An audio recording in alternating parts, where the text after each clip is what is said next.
Gather around the campfire.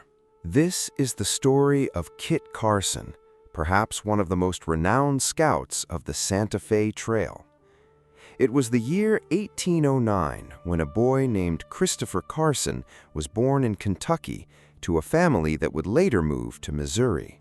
In time, everyone would come to know him simply as Kit.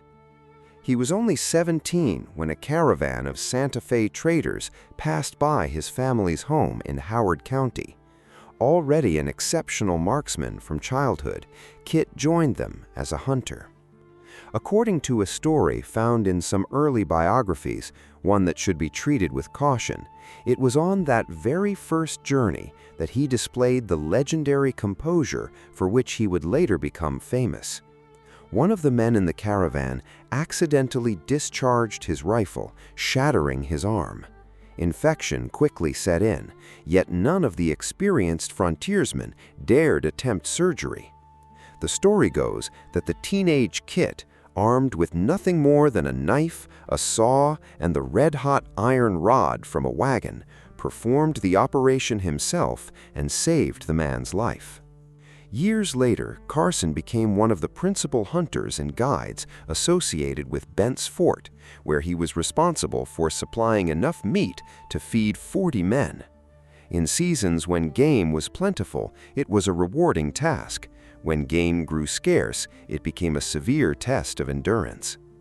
His marksmanship became so legendary that he earned the title the Nestor of the Rocky Mountains, a nickname that genuinely appears in 19th century writings about him.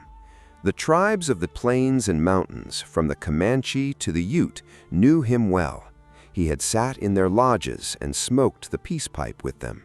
They feared him, yet they respected his judgment. One account tells of a time when the Sioux encroached upon the hunting grounds of the Comanche and Arapaho. Carson was asked to intervene. Rather than encourage bloodshed, he negotiated a settlement, and according to those same accounts, the Sioux agreed to leave the territory once the buffalo hunting season had ended. But Carson was more than a peacemaker. He was no stranger to violence when circumstances demanded it. After an Apache raid near Santa Fe left an entire family slaughtered and their women and children carried away, the townspeople sent for Carson. Although command of the rescue party had been entrusted to another French frontiersman, Carson accepted his place without complaint. Heroic accounts from the period claim that when the rescuers finally discovered the Apache camp, Carson charged in alone with a battle cry, unaware that no one had followed him. Using a frontier trick learned from native warriors, he managed to escape alive, though details such as the exact number of bullets that struck his horse should be read with the same caution as many campfire tales of the era. Afterwards, he rallied the men with a fiery speech and led the assault, but tragically, they found only the lifeless bodies of the captive women and children. Another story preserved in early biographies, though not considered one of the firmly documented events of Carson's life, tells of his rescue of two wealthy merchants from a band of highwaymen. It is said that Carson gathered 16 men, captured the outlaws' leader, and saved the merchants, who presented him with a pair of silver-mounted pistols engraved with his name in gratitude.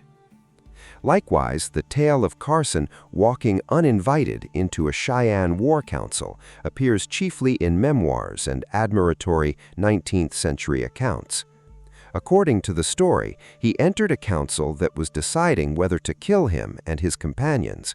Calmly addressing the warriors in their own language, he reminded them of their long friendship, and the council dispersed without raising a hand against him.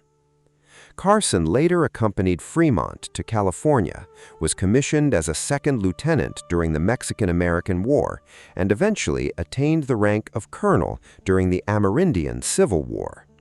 Yet, beyond the legends of the frontier lies one of the most controversial chapters of his life, his leadership in the campaign against the Navajo, which culminated in the forced relocation known as the Long Walk, an episode that modern historians view far more critically than the heroic frontier legends that once defined his reputation. On May 23, 1868, at Fort Lyon, Colorado, Kit Carson died from the rupture of a carotid artery aneurysm.